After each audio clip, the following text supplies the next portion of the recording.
बिस्मिल्लाहिर्रहमानिर्रहीम। अस्सलाम वालेकुम फ्रेंड्स, कैसे हैं आप सब? उम्मीद है कि आप सब लोग ठीक ठाक होंगे और अल्हम्दुलिल्लाह हम भी यहाँ पे बिल्कुल ठीक हैं। आपको रमज़ान की जो है बहुत बहुत मुबारक हो। ये है हमारी सहरी का जो है वो सहरी का टाइम है। तो इस टाइम पे मैं सालन को गर्म कर रही थी, आलू मटर, और इसमें है चिकन का कीमा।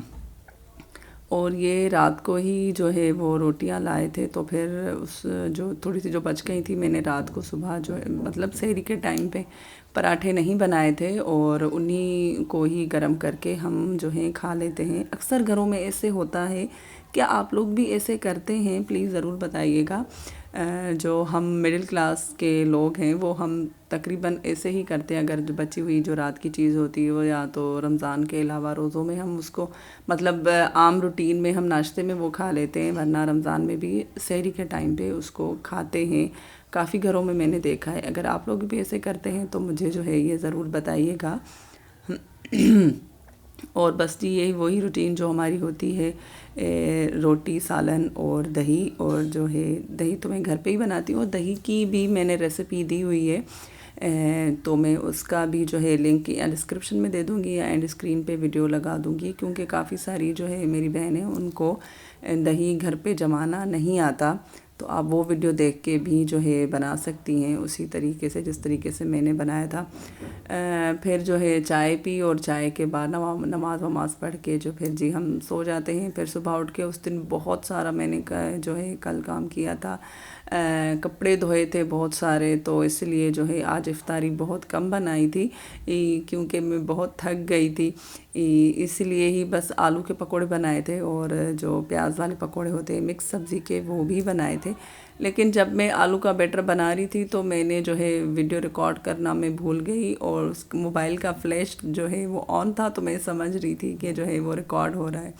लेकिन जब मैंने देखा बाद में तो अरे वो तो मैंने रिकॉर्ड ही नहीं किया था। लेकिन बस वही जो आम मसाले होते हैं, जैसे हम आलू के पकोड़े बनाते हैं, अमूमन हर घर में यही रेसिपी होती है। बेसन में नमक मिर्ची और ज़ीरा धनिया पाउडर में, बस उसमें जो है हरा धनिया भी डाल देती हूँ, और थोड़ा सा चाट मसाला हल्दी ये डाल के मिक्स करके बैटर को, आलू में भी थोड़ा सा चाट मसाला लगा के रखा था, उससे जो है आलू का टेस्ट और अच्छा आ जाता है बस। और एंड में थोड़ा सा मीठा सोडा जो है वो मिक्स करके, उससे जो है आपके आलू के पकोड़े हों या जो भी पकोड़े आप बना रहे हो, उससे जो क्रिस्पीपन भी आता है और अच्छे बनते हैं। बस उसके बाद जो है मैंने इसको बनाना शुरू कर दिया था ऐसे ही, जैसे हम बनाते हैं बैटर में मैं जो है लगा के आलूओं को फिर उसको फ्राई कर दिया था।